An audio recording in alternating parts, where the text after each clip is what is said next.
guys, ito muna tayo ng ulang pakbet na may labahita.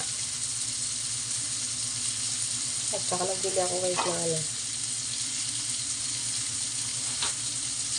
Ito siya. Ito po yung nilutuin ko for today. Ito po yung ano. Hindi na po ako guys bumili ng gata. Kasi ito na lang po. Yan. Coco Mama. Bumili din po ako ng ang tawag lang ito yung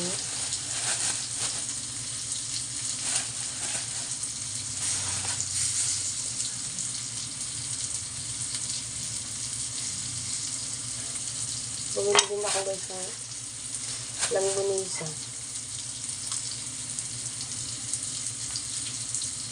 Yung ano, dila-dila ang tawag dito sa amin guys. Dito sa Cavite, dila-dila. Dila-dila. Tapos, ayan. Piniprito ko yung ano guys. Yan, yung labahita natin.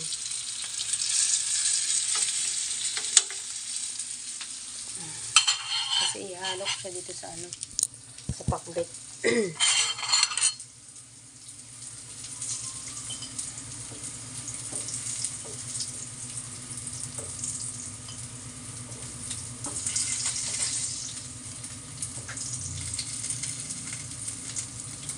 Siya. Ito siya, labahita. Ihalo ko siya yung ano. Yan yung ihalo ko sa pakbet. At naghiwa ko mami ng ano, sibuyas. Okay.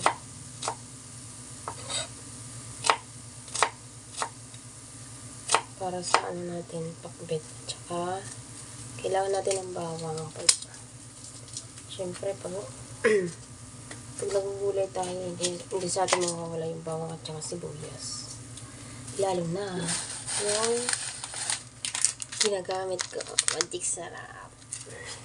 Yan po lagi ang ginagamit ko sa pagluto. Lagi po ako may Magic Sarap.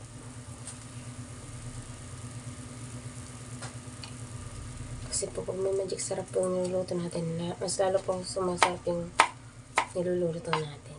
Dahil may na magic. Joke lang.